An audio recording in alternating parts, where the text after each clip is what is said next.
Arsenal 2, Brighton 1. We get the 3 points. Points secured. Man City winning earlier in the day. That's all we needed to do was get the points. Before we get into today's reaction, leave a like, subscribe to my channel, turn your notifications so you know when I drop a video. It's been a minute since I dropped a video. I've been here, there, and everywhere. Been Dubai, been Miami. But yeah, that's all for my work, which I don't really talk about enough, but I'm working on it, people. I'm working on it. But we're here to talk Arsenal. We're here to talk Brighton. We get the points. That's all I can say, all right? Get the 3 points. Was it impressive? No. Was I entertained? Not really. And I feel like I've been saying that a lot this season, but I've also been saying job done. And Arsenal get the job done. This is a game where, on paper, you say Arsenal at home to Brighton. It's not the Brighton of last seasons where, you know, they're excelling. They've got players that everyone in the league's looking at, like Caicedo or Enzo Fernandez or Trossard or Cucurella. Most of them gone to Chelsea, of course. McAllister at Liverpool. So they've had better teams, Brighton. They've got a young team, a few stars in the team, but no one that is sort of, you know, close to joining a bigger club. So it's a game that you expect to win. But as I said, in recent years, they've caused us problems. Out of our last 5 games at home to Brighton, including today's, we won 2. So today was our second win in the last 5 games against Brighton at home. So never an easy game. So I'm happy. You have to take it because, as I said, in previous seasons gone by, Brighton has been a banana skin. I was actually at that game at home last season when Declan Rice got sent off for toe poking the ball away. Barely went 5 yards, but that was what was happening at the start of last season. We won't get into it, but I'm happy. 3 points, you can't complain. But what I can do is constructively criticize the team. I'm looking at it and I'm just thinking something's not right. Something's not clicking. I mean, we score the opening goal through Martin Odegaard. That was good. That was a bit of Mikel Arteta's side at their best. The link up down the right, Saka getting it to Odegaard. Sometimes the roles reverse, but this time Saka gets the ball to Odegaard. He goes to shoot, looks like he's hitting it in the far corner, and then he wraps it into the near post. Vintage Odegaard. We've seen him do that many a times. I remember when he scored a great goal away at Newcastle in 22-23 season, I believe. Like, Odegaard's got a finish on him, and it's sort of why a lot of Arsenal fans have sort of been critical of Martin Odegaard. I think to a lot of rival fans who don't watch Arsenal week in, week out, you just assume Odegaard's playing well when Arsenal are playing well because he's that sort of player. He always turns up in terms of he's available when he's not injured, even if he has a knock, he'll play unless the injury's really bad. And he's sort of been a key part in Mikel Arteta's resurgence of Arsenal, and obviously he's our captain. So you always assume Odegaard's playing well with Arsenal are, but I don't think that's been the case. I don't think he's been at his best for a while, to be honest. Arguably the best part of a year since his initial ankle injury last season. I just don't think he's been back to his best. I think we probably brought him back too soon, which has maybe hampered his confidence. So it was good to see Odegaard playing well. He wasn't at his best. His best is better than what he played at today. I've been speaking to a few of my friends, and they've sort of been saying Odegaard was special today. I've seen Odegaard play much better than that. I've seen him impact the game much better, do more take-ons, Fred more sort of big chances. He created chances, but not necessarily clear-cut ones. But I thought he was good. Odegaard was good, so that was nice to see. Bukayo Saka, something's not right there. Something's not right. I'm not sure what it is. I'm not sure if it's fatigue. He started the last 3 games. We haven't seen Noni Madueke again, which is something we're going to talk about, how Mikel Arteta uses his squad. But I think Saka, maybe he needs a rest. But then the trouble is, we have Aston Villa next, and you can't rest him against Aston Villa. Aston Villa are too good. They're literally about to play Chelsea, which is a huge game, top of the table clash.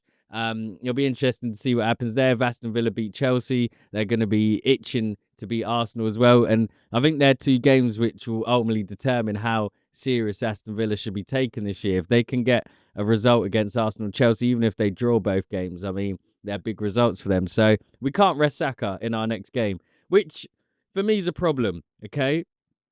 Bukayo Saka now has 4 goals this season in the league. He started 14 games. It's not down to injuries or anything like that. There is no true reason or excuse you can use for Saka not scoring more than 4 league goals. And for me, the reason I worry about Saka's form is because I think you need someone who's going to fire you to the title or a few players who can do it. And you look at Man City earlier today against Nottingham Forest. Foden and Haaland didn't have their greatest game. Shirky and Reinders step up with the goals. Shirky got an assist for Reinders' goal. Shirky is coming to the league and he looks ready. He looks more than ready. Special player, impacting games week in, week out for City. And to be honest, I just don't think Saka's doing that. He's not doing it. And if Saka's not having a good game, is Trossard there to help? I know a lot of Gooners are sort of big fans of Trossard. I love Trossard, but I don't think he's that level of player that you can sort of rely on to win you the league. I just don't. I think there's every reason to think that. He's got 4 goals in the league, similar to Saka. He's only started 10 games, so you can sort of say, all right, it's about a goal every 2 games, every 2 starts for him. But I just think you need more. You know, I'm watching the Chelsea Aston Villa build up. Morgan Rogers, a player like him who sort of grabs the game by the neck. Semenyo, his side lost 4-1 today, but he gets a goal. There's players out there that impact the game even when their team's not playing great or they're not playing great. Saka used to do that, and he's not doing it at the minute. He's not always had to have good games to impact the game. So, yeah, I'm a bit worried about Saka. He could do with a rest. I think today would have been a good chance to rest him. Maybe started Noni Madueke, who weirdly we haven't seen since Club Brugge, since he got those 2 goals. And maybe that's what we should talk about. There's 2 nuances to what we're going to talk about here. And it's more with Arteta is, does he use the squad right? Does Mikel Arteta get the best out of his squad? A lot was spoken about at the start of the season, the size of our squad, how much different options and quality we have. But in the last 3 games, he's not really used a lot of those substitutes. And interestingly, I thought today, none of the subs he bought on were bought in the summer.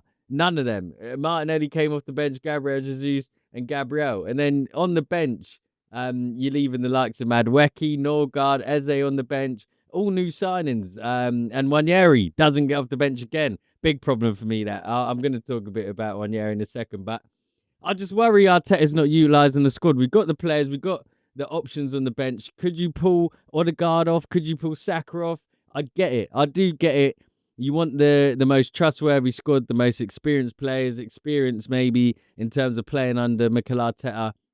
I just sometimes think Arteta could be a bit more flexible with his squad. And, you know, we sort of got a warning of that at the start of the game. And it leads the question, are Arsenal the most unlucky team in the world with injuries? Like, you just can't write it. Before the game, Ricardo Calafiori gets injured. Miles Lewis-Skelly has to step in, which isn't a bad replacement. We all rate Miles Lewis-Skelly relatively highly. So I wasn't annoyed when I saw Lewis-Skelly come in, but I mean, Gabriel has literally just come back from injury, came off the bench for the last half an hour, but we get Gabriel back and Calafiori's injured. I mean, I'm hoping it's not a serious injury, but I mean, we've had almost every player injured this season. Timber didn't play today.